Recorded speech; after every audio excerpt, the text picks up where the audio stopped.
Welcome to the Sens Spotlight podcast brought to you by the Sick Podcast Network. Before we get started, bet the beauties with Betway and scan the QR code on the screen or click on the link in the details section to create an account and download the app.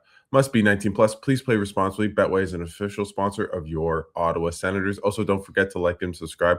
That really helps out the show, and hit that hype button on YouTube as well. And, I think we're ready to hit the panic button here in Ottawa. 4 straight loss for the Senators. There's drama off the ice that unfortunately we couldn't get to after the shellacking in Colorado, but we got it. We'll do a really good deep dive on all things from the Allmark, the statement, the goaltending, to the slide, to what it all means with myself and Pierre McGuire. So should be an interesting podcast. So let's do this. So hit it. Turn up your volume. Because you're about to listen to the Sick Podcast. Sens Spotlight. Here's Alfredson bursts the speed, gets a shot away, score! Daniel Alfredson ends the game in overtime and sends the Ottawa Senators to the Stanley Cup Final for the first time in franchise history. The sickest Ottawa Senators podcast. It's gonna be sick. We are joined by Pierre McGuire once again.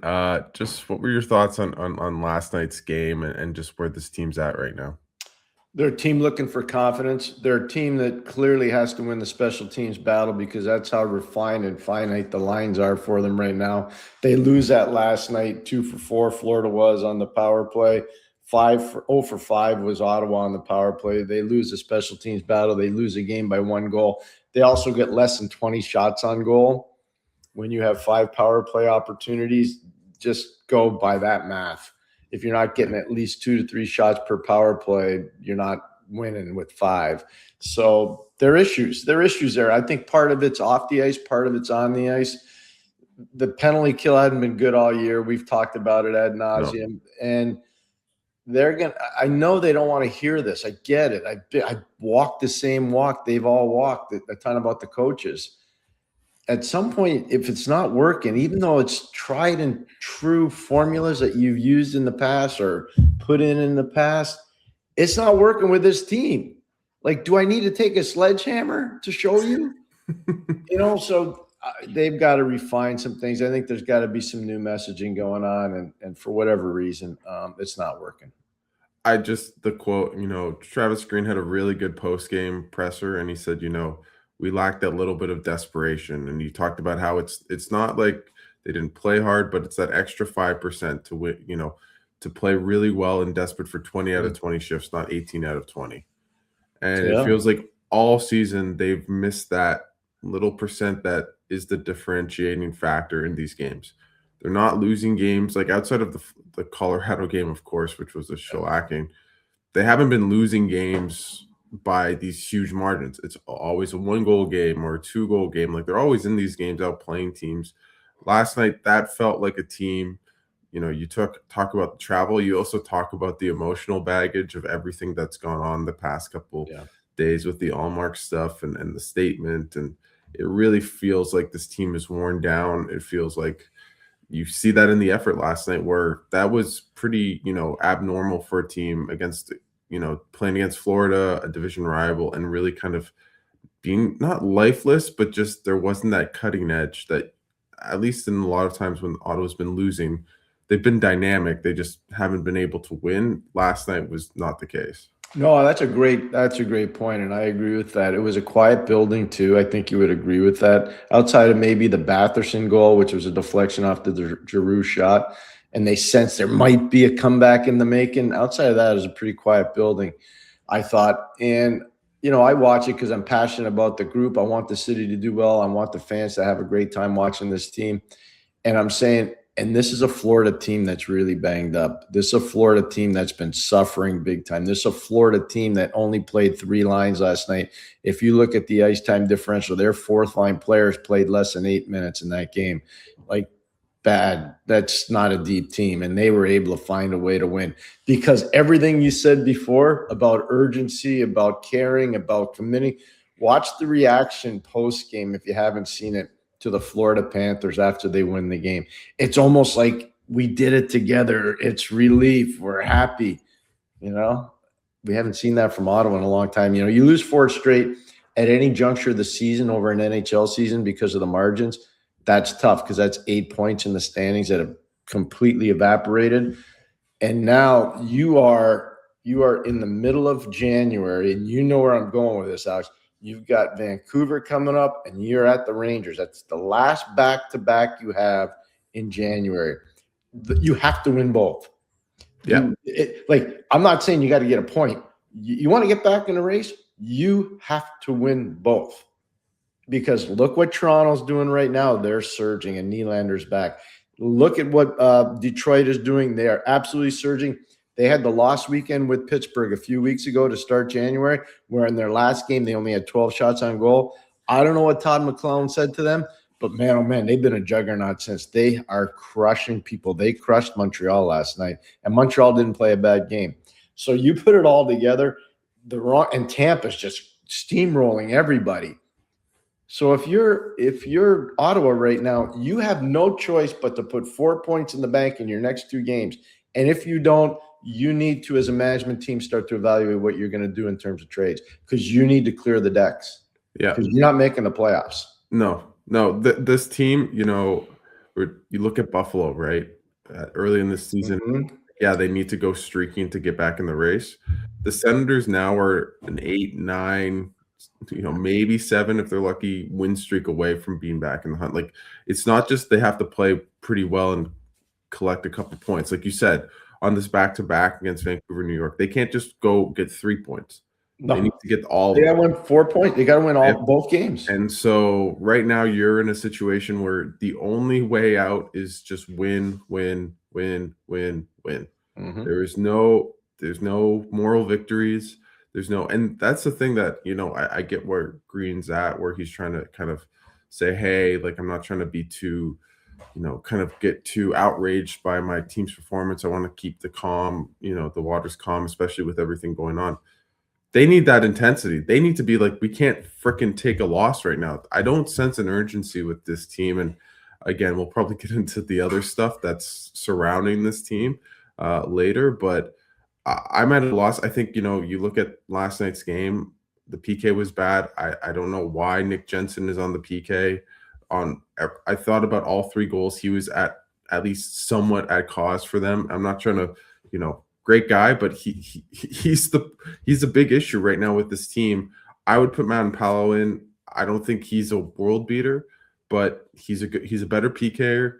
He's big, he's physical, he pushes guys out, he can skate well. And I think you just need guys that aren't making a bunch of mistakes. And I think that's, you know, at the end of the day, what's going to roost this team likely, is they never got the top 4 right shot defensemen they needed, that you were on before anyone else, Pierre, and they never addressed the goaltending. Yeah, it's okay. I mean, I appreciate you saying that. Here, I care about the team first and foremost. I really care about that franchise. I care about the team. I care about the city. Sure. But what bothers me the most is I'm watching guys now. This is my concern. I'm just saying it now. I haven't read or heard anywhere, but I watch all the games like you do. Timmy Stützle's been a superstar. He hadn't been a little bit good. He'd been really good. Timmy, for the first time this year, looks frustrated. Yeah. Timmy's playing out of character now. I know he gets in a fight in Colorado and, you know, everybody's all excited about it. Okay, 1 is good. We don't need more than 1. That's not your job. We got other guys that do that stuff. We need, you know, Detroit didn't have Yzerman doing that. They didn't have Fedorov doing that. Pittsburgh didn't have Lemieux doing that. They didn't have Francis or Yager doing that. You know, New York didn't have Messier doing it. Like, I'll go down the line of all these great teams. You think Anze Kopitar was doing that stuff in LA? I mean, do you think Teemu Selanne was doing that stuff in 07 in Anaheim? Like, seriously, this is where coaching does matter. Managing assets matter. I look at Tampa as a perfect example, and I'll give John Cooper a ton of credit here. I don't think he's the greatest tactical coach, and I think he'd actually admit that. He doesn't – like, his tactics they're good. Trust me, anybody that coaches in the NHL is good tactics. But he's not a super elite tactical coach. He's not. I've done a bunch of his games. I've watched him work. I've seen his team play. There's sometimes where that team is absolutely reckless. They're reckless. But they find a way because nobody sells a game plan better than him, and nobody asset manages better than him. He knows who's going, who's not going. He knows who to play at certain times and when not to play them at different times. His asset management is off the charts. He is probably right now in the league the best asset manager. And people are, shocked that they've been able to overcome all these injuries in Tampa. They've overcome them because of asset management. Yeah. He's been so good at it. Travis needs to get there now. He does. This isn't all on the coach, by the way. No. Right now, your margins are so slight. This is where you better manage your assets really well. And I was thinking about it last night. He put the lines in a blender again. Right? Yep. That's what I'm talking about. And I don't mind that to a certain degree. I think there's, you don't want to be stuck in your ways. Like I love the Jets. Like that's my team. Like when I was a kid, and they keep Scheifele and Connor like no one ever. And like Velarde, that line stays together. And that should not be the case. At a certain point, you should be like, okay, like anyways. This isn't a Jets podcast. My point is that in Winnipeg, they never switch it up. But I also think that switching up the lines just to switch up the lines gives you no kind of comfortability with your line mates. It doesn't give you set routines, getting consistent kind of read and reacts from players. And I find he goes to the kind of the blender so early in games. And I find of late, the team doesn't really just get that consistency of kind of playing the right way over and over again, specifically the forward lines. But even last night, he put Zub on with Clevin. I think that was a bit of a maybe mini demotion because Zub had a tough game up to that stretch last night. Yeah. But it's just stick with what's working. Don't change it up all the time. I just like to see like a 5-game stretch where you say, okay, these are the lines. Unless it's awful, let's just stick with it, because I do think he overmanages a little bit. And this is like, again, I was, when teams are losing, you're thinking about, is the coach going to get fired? Okay. I look at this team and yeah, could Travis Green have done a better job this year? Sure. I'm sure he'd be the first to tell you. Do I think the reason the Senators are where they are is even over 50% on coaching? No. I don't think the Senators' issues are coaching related outside of the PK, where I think you're right. That's one where it's like, okay, guys, you need to switch it up. So yeah, maybe a little bit more than most, but I think right now you look at the goals that were allowed last night on the PK, but look at Marilainen and where he's in the crease. I know. On the first goal and on the third goal. He is well out, like just completely in the wrong place. And they're good like opportunities, but a good goalie probably saves that 8 times out of 10, yeah. Right? And I love Levy, great dude, but those are goals that just break your back, and they're just not getting saves too. So, and I think that's still the number one issue. But there's so many things wrong with this team right now, and it just sucks to see, because I truly believe they're not a bad team. No, they're not. No. And that's what they said after the game, which I thought was, Zetterlund and Giroux both said, we're a good team. We can figure it out. And well, I don't know if they can figure it out, but I do believe they're not as bad as their record.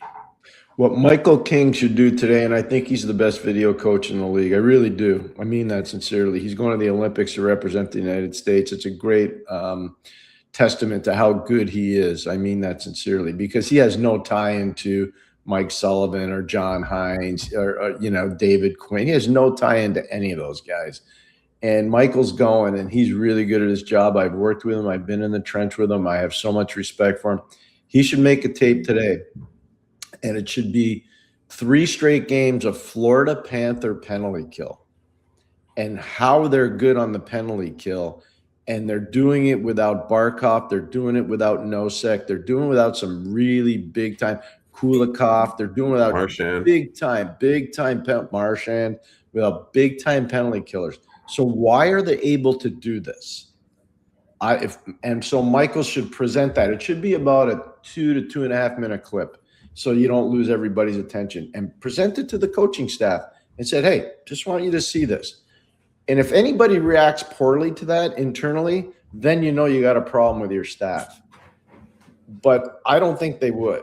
And part of why Florida's so successful, and Paul Maurice actually said it post-game, He said, for the last 3 years, the identity of our team has been our penalty killers.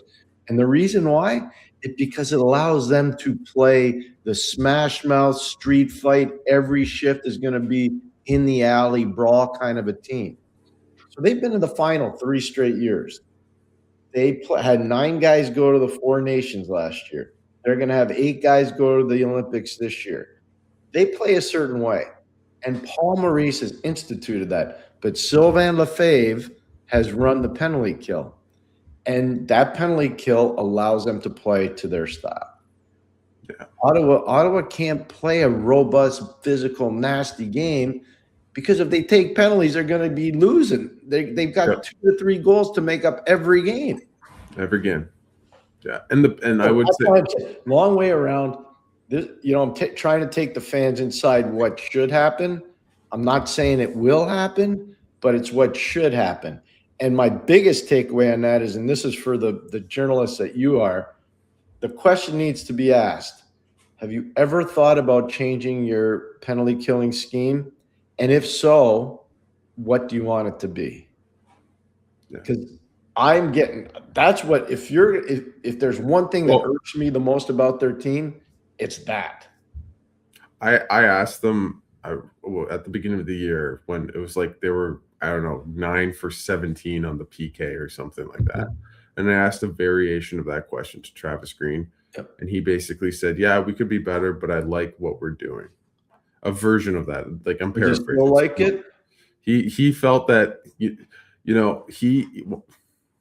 I think I get it because I probably do this in my articles for Sportsnet. But analytics become a crutch to whatever argument you're trying to make. And you will cherry pick the ones that work for you, and you will dismiss the ones that don't. And the analytics would tell you that their PK is okay, right? That it's not that bad. I think partially that's because their goaltenders haven't been good, and I think that's definitely part of their PK issues. Is if they had even league average goaltending, they're probably closer to the middle of the pack like they were last year. But the problem was last year their PK wasn't very good either. Last year, their PK was the issue in the playoffs. That's where Toronto won basically the series. And I thought, being me, and not that I know as much as you, Pierre, but that they'd have a different formation, that they lose the zone or the diamond. Nope. So I'm so happy to hear you say this because I think there's a lot of merit to it. A great save is as good as a goal, especially on home ice, because it elevates your fan base and it elevates your bench. A huge penalty kill, especially on the road when you don't have the crowd cheering for you, is a huge thing. It's actually worth more than a goal because more than 2 or 3 people are participating. It's probably 8 to 10 people that are participating. So it elevates, everybody feels like they've got a gold star. So the presence of a good penalty kill allows you to play a certain way. It allows you to overcome mistakes that happen in the game, especially when you take a penalty. So it's one of the most underrated parts of a game. And, Scotty and I used to talk about this when we do our coaching stuff all the time. And I don't think enough teams understand that. Florida, to their credit, they can go into Ottawa. Ottawa's basically got a full roster outside of a couple. They basically have their roster. They had their full roster. Right? I mean, outside of their goalie. Yeah. Outside of Linus, they got their roster. Florida can go in there with nowhere close to their roster in an unbelievably important Saturday night game. And Florida's been at the bottom of the barrel this year. Everybody knows it in the league, and they want to get their pound of flesh against Florida like everybody else, Ottawa included. And they can't. Ottawa can't because they lose the special teams. But they lose the special teams on what should be a real strength for them, their power play, 0 for 5. And a huge part of what's gone wrong the whole year is their penalty kill. And so you say, how did that happen? Well, it happened because the same stuff's been going wrong. Yeah. Got to change it. It's been this, like, I'm looking. The other thing I would say is their power play has been struggling too. I'm going to bring up the numbers, but since December 17th, I just picked this at random. They're 20th in the league on the power play. Wow. And so, I just thought the eye test felt like they had been struggling, and obviously 0 for 5 last night. That obviously will skew the numbers a little bit, but still, they haven't been producing on the power play. And I think to begin the year, when they were on that stretch, the power play was kind of safe. Like the PK would negate them, the power play would save them. And now that their power play isn't, it's not awful, but it's not at that elite status in the past month, you start seeing those margins again, they get smaller. Yes, And sir. that's where this team's at right now. And I think their power play is too stagnant. I thought last night they did not shoot enough. They had too many good chances. And I get chasing quality. I do think the numbers bear that out for the most part. But they were too many times where they were being too cute. And then on that Batherson goal, when the game was basically over, just a shot, guy in front, tip. Like, just guys, let's simplify it, right? But I do think right now the special teams are hurting them. The 5-on-5, they're not getting saves. It's just it's very similar. I think the team in 23-24 wasn't as good as this team right now from 2 years ago. But it feels eerie as someone covering that team, where it just felt they'd play okay and then they wouldn't get the save, and one bad thing and it would always end up in the back of net, and then they couldn't kind of overcome it. That's what I feel about this team, is they're not bad, but their deficiencies hurt them too much to be a playoff team. And I think Steve Staios, he deserves, I think, more of the blame in many ways than Travis Green, because he picked Allmark, and maybe this is a good transition. Obviously, outside of the off the ice stuff that we'll get to, but he hasn't been the man. They picked Levi Merrilainen. He hasn't been the guy. They could have brought in a slew of guys.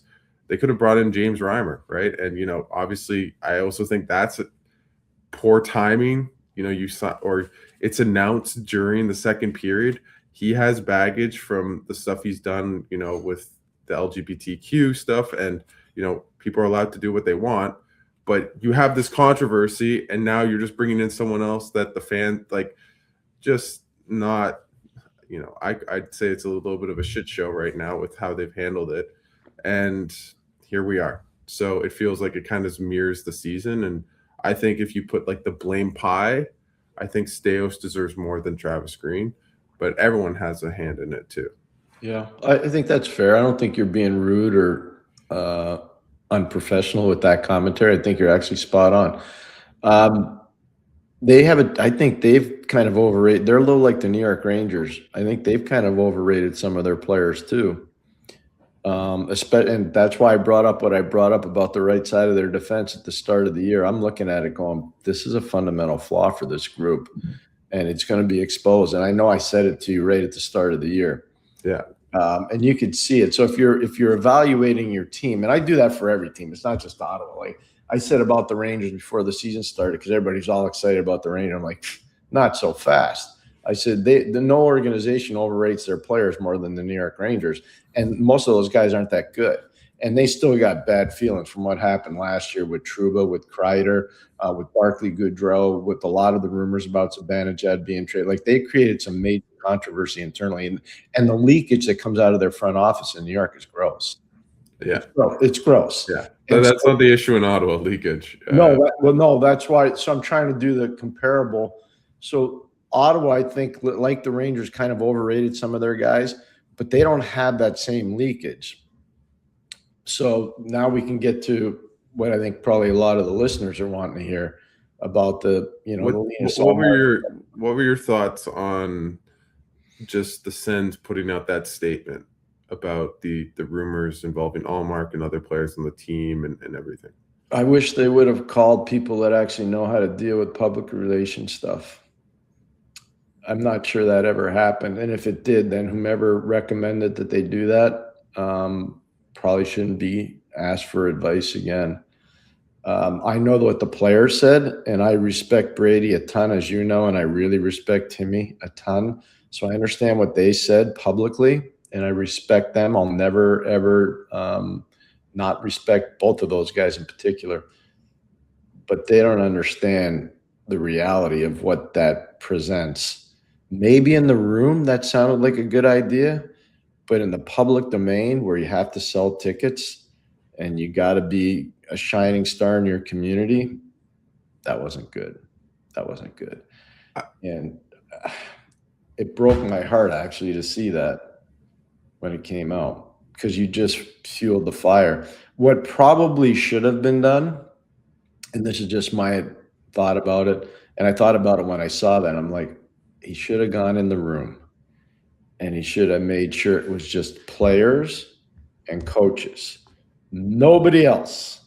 No trainers, no masseuses, no strength and conditioning people. The coaches and the players. That's it. And then you just say, look, we got an issue here. We're going to keep it truly in-house. It's going to go away in the next news cycle. We're going to deal with it internally. We're going to fact find internally. It will never be exposed publicly. And we will take care of one another in here as long as everything's above board. But we're not talking about this publicly.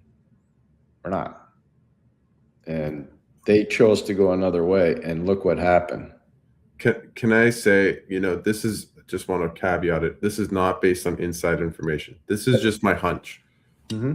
The way, I've been around Brady. I don't think we're not close. I don't know him that well. Yeah. He knows we know who each other are, but we're not close or anything.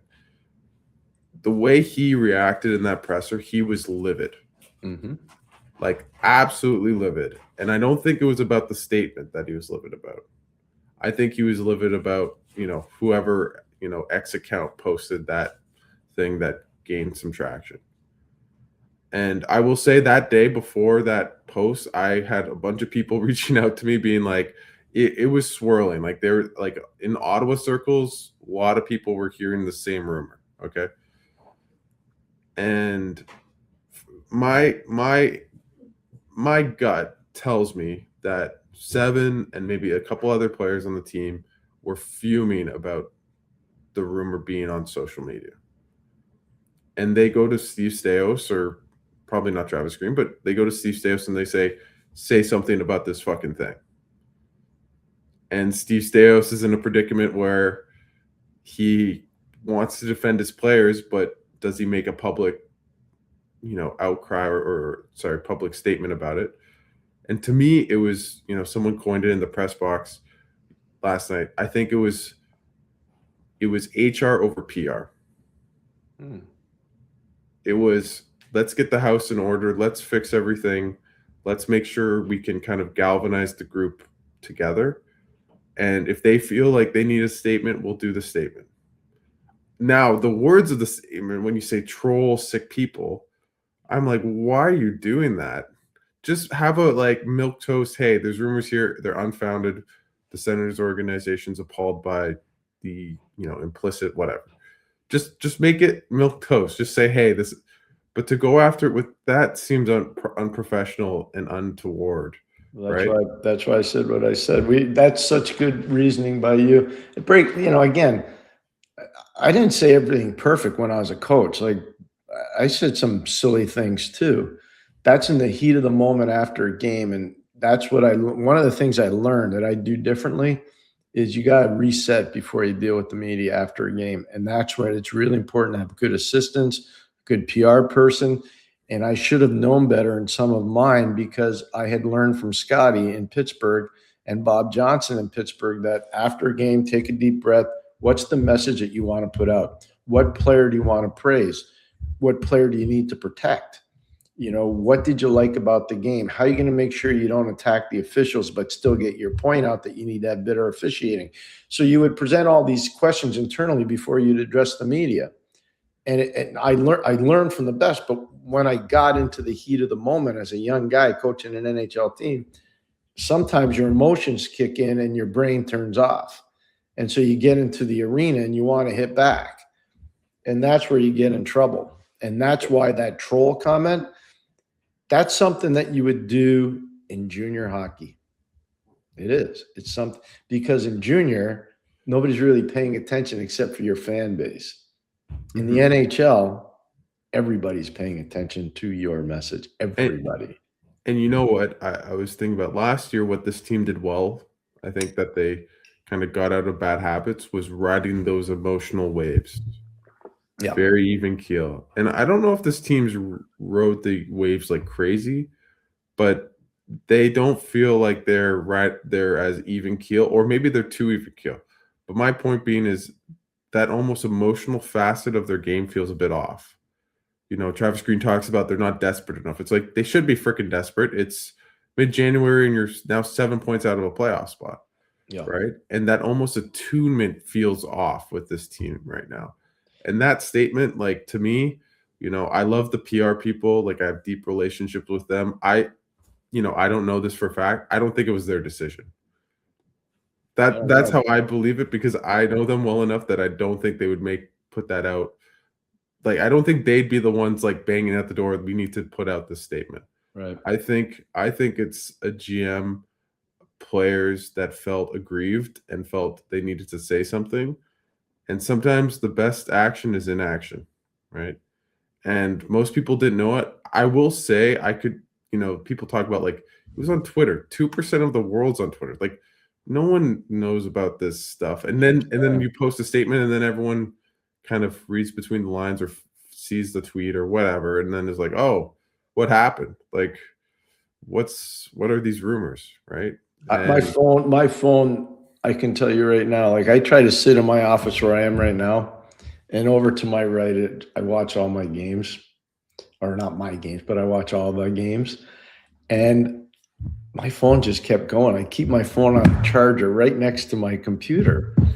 So when I'm watching the games, I don't get bothered, but it bothers you because peripheral vision, my left eye, where I sit back here, my left eye keeps looking over, and it's like, boom, boom, boom. It's like, so I'm like, what's going on? And you were one of the people that got in touch with me, and I got right back to you because we're teammates. And I'm going, this is crazy. What's going on here? Then in between periods, like, I started reading, and I'm like, oh boy, that wasn't good. And it doesn't mean that, like, it's a permanent black mark. The question I would have is, did Steven Stales do this on his own? Did he go rogue to protect, to your point, the players in the room? Did somebody in PR tell him that this is the best way to combat what's going on right now on X? Or did ownership, basically Michael Andlauer, say to Steven, this is BS. We got to put this thing to bed now. Like, this is crazy. I don't know which one it was. I have no idea. But whomever scripted that, and I don't believe Steven wrote that. I don't believe. No, I don't know. Yeah, I think I kind of do. I don't believe he wrote that, because that's not the way he speaks. No, it is not the way he speaks. So usually you write the way you speak. That's not the way he speaks. And so somebody wrote it. Sure. And I would just be very wary as a group. And I use the term neophyte. There are a lot of people that don't have a lot of experience at the NHL level doing that stuff around that team in particular. They come from all different parts of the world, but they don't have a lot of experience dealing with that in the hockey world. So it's just something to think about. Yeah. And it's interesting, just that statement from an organization that wants to be antithetical to the past. Yes. Like, how many times, like, I will tell you, the past 3 days, I'm like, I'm thinking about the Mike Hoffman, Eric Carlson thing. I'm with the wives or the girlfriends. I'm looking at the Uber driver, back then.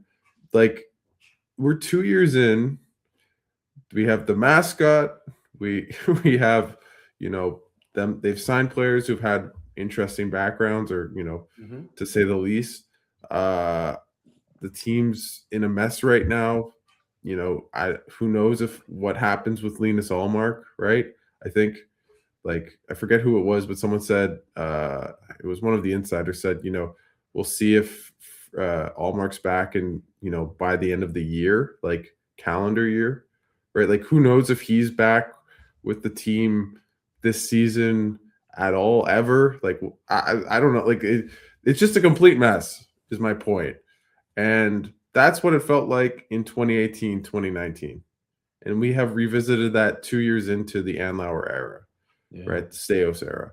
And what I find, to maybe make it a bit funny, is their whole goal was to be the anti-hero to that. They were like, okay, we are not being crazy, all over the place, drama filled. We're going to be, a tight ship.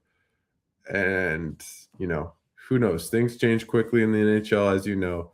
But I feel like we've arrived. And I find that, it pains my heart because I want this team to do well and make the playoffs and be a cup contender. I thought they'd win the Atlantic Division. I still feel like my take wasn't bad if they got goaltending, but that's another, that's not for today. But we're in this situation that just feels like, oh my God, deja vu all over again. And I don't know how to explain it, but we're here. I got a question for you, Alex. I was thinking about it a lot after Linus went down the last time. There's something obviously bothering him, and I want him to be well mentally. I was thinking, okay, he got traded from Buffalo, the team that drafted him, to Boston.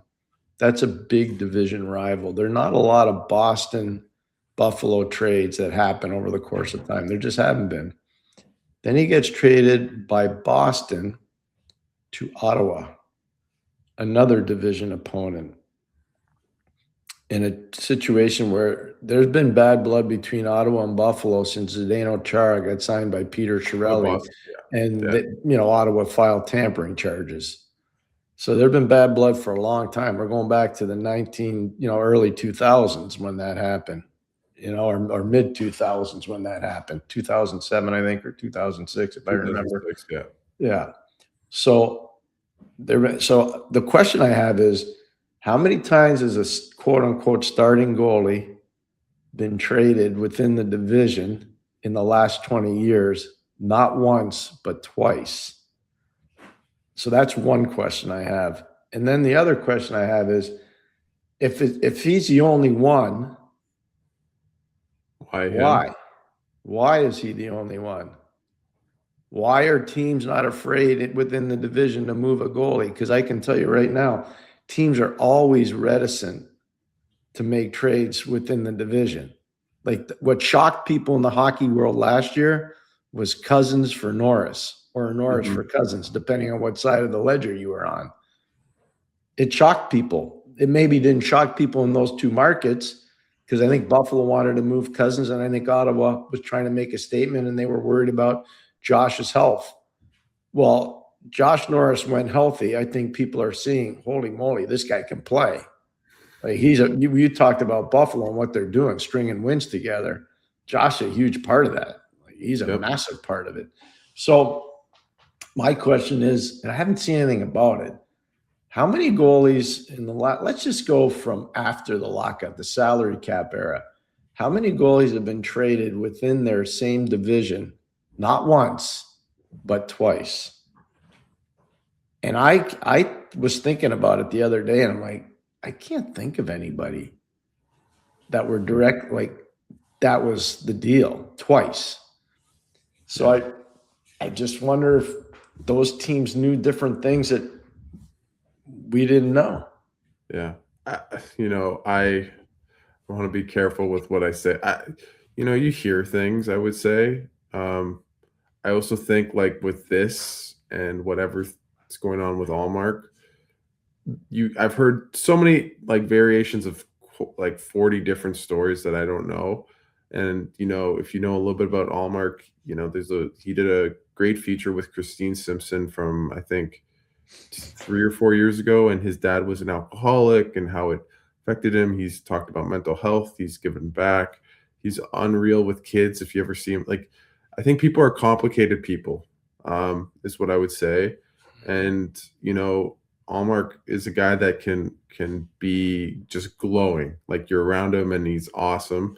And then, he has his moments too, right? Like anyone else, right? But I think the question you bring up is, I would say, very, very astute, right? Is why did all these teams let go of him when he was doing well? I mean, in Buffalo, the team wasn't doing well, but they needed a goalie, and I think he left in free agency, but still, they said, like, hey, here you go, whatever. And he had a great numbers there. It wasn't like, and they didn't have a replacement or anything. And then obviously Boston trades him away after winning a Vezina a year before, right? So I don't know. I would say, though, that I think there's a very much a non-zero chance or possibility that his last game with the Ottawa Senators was against Toronto last month or 2 weeks ago. I don't think that's out of the realm of possibility. Do I think that's the likeliest outcome? No.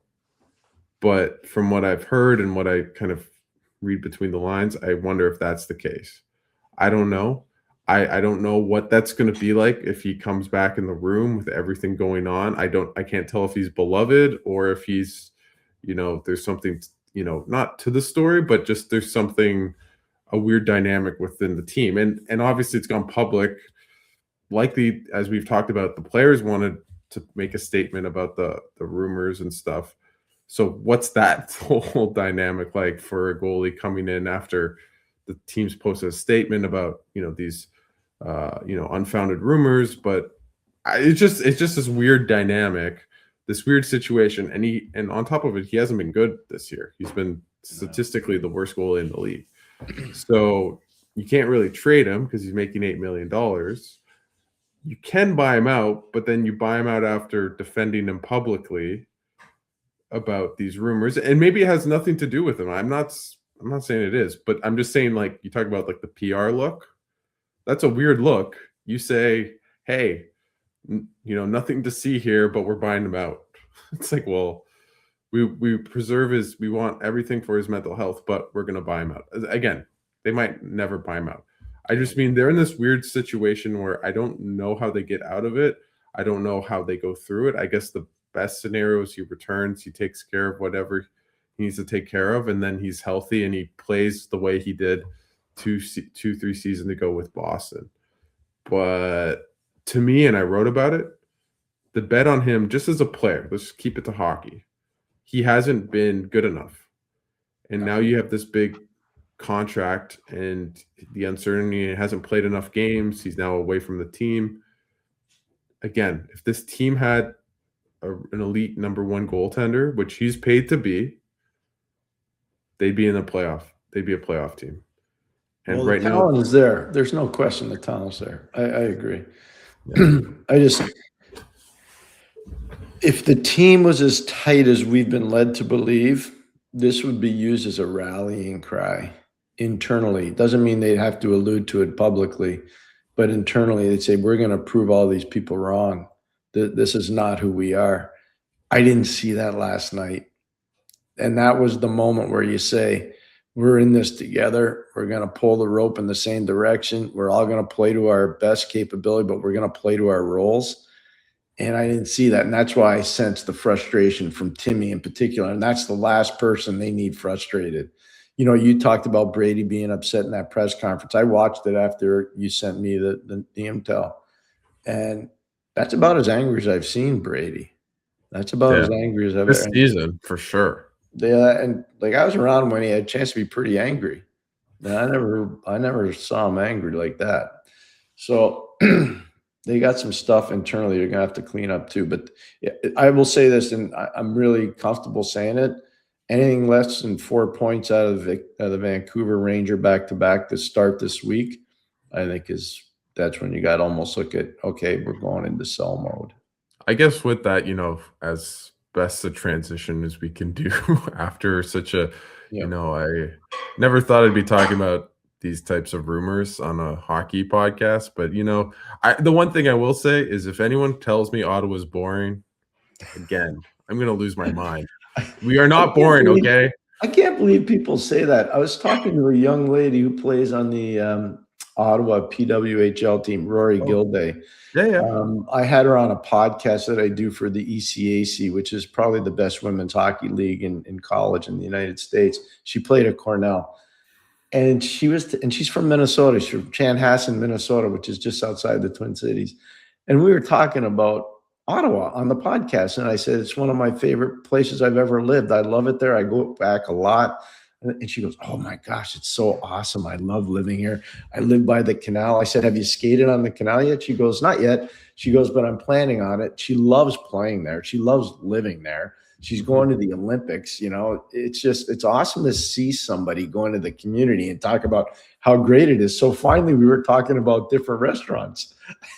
And I told her, I said, she goes, do you have any favorites? I said, yeah, there's one place I used to go to a lot with my wife. It's called Whalebone. It's down on Elgin. I love going there because I love oysters. And I would sit there and I would have a couple pints and my wife would have a glass of wine or whatever. I'd talk to the shuckers, the oyster shuckers. And I loved it. I would go there as much as I could when I had time when we were living in Ottawa. And she goes, oh, that's an awesome. So I told her, you got to go there. And so I haven't talked to her yet, but supposedly she was going to go this past weekend.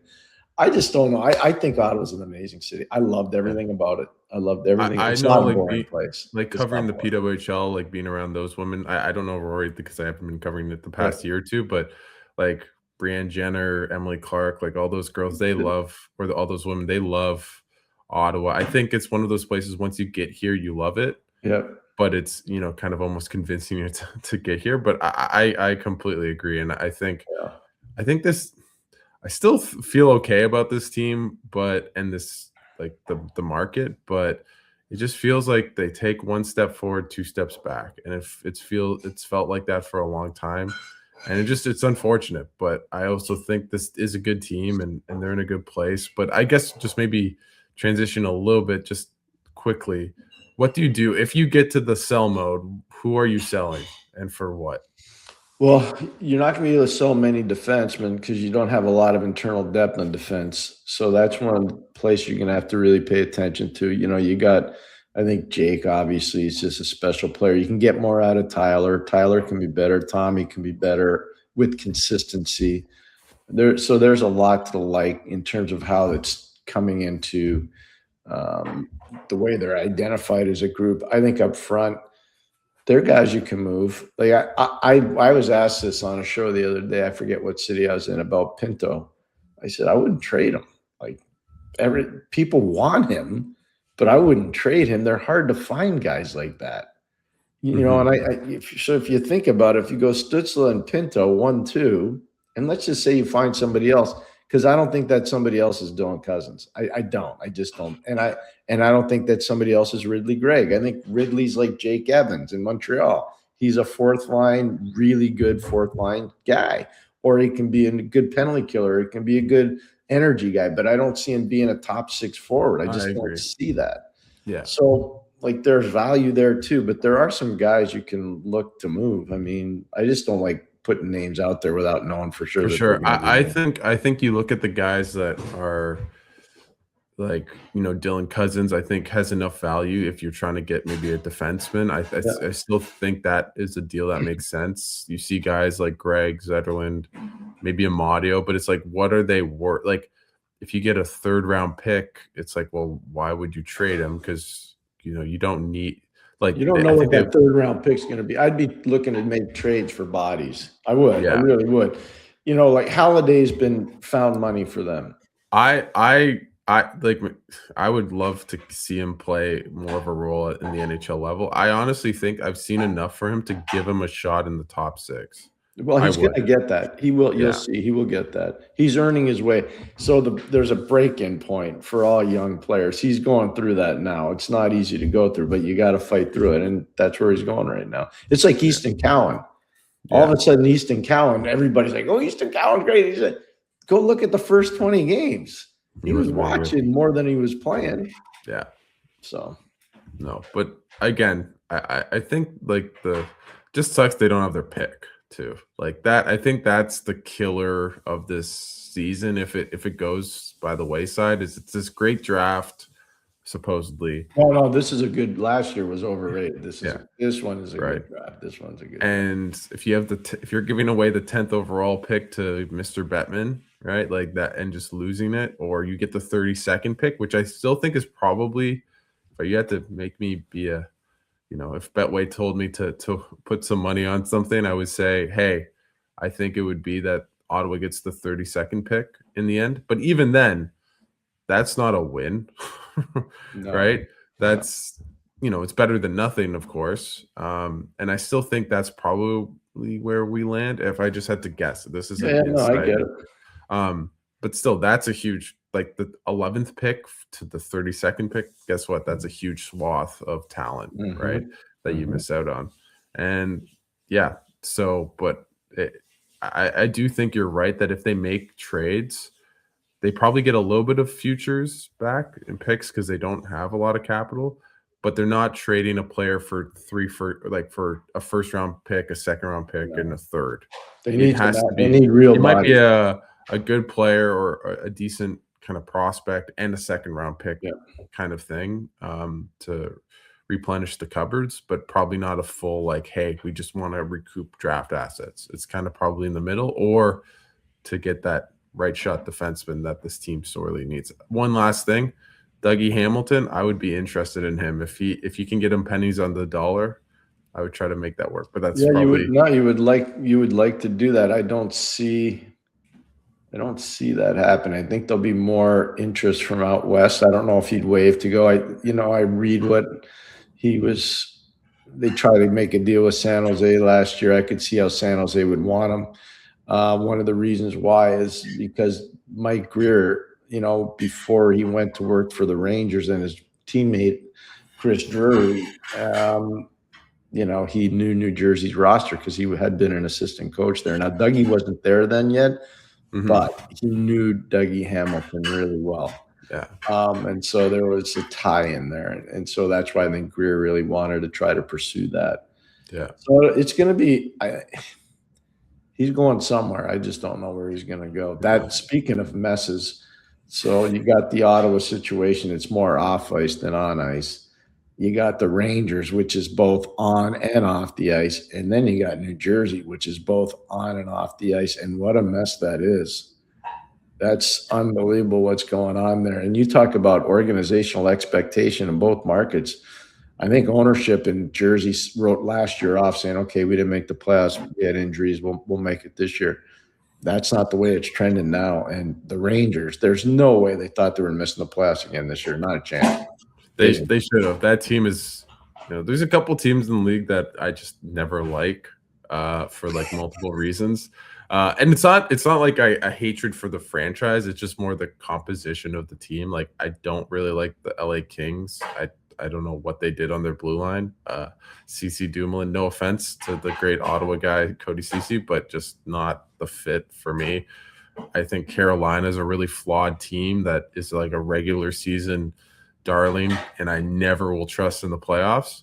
And the Rangers are just the team that if they don't have a great power play and Shesterkin isn't a Vezina winner, I do not like, because I think they're a lot of very flawed players. But for the New York Rangers, because they're sending JT Miller and Vincent Trocheck. So I hope they don't do well at the Olympics, because I want Canada to win. But did you ever think Mike Sullivan, who had missed the playoffs 3 years in a row in Pittsburgh and hasn't won a playoff series since 2017, like, he got big fanfare when he went to New York, like huge, and big money too.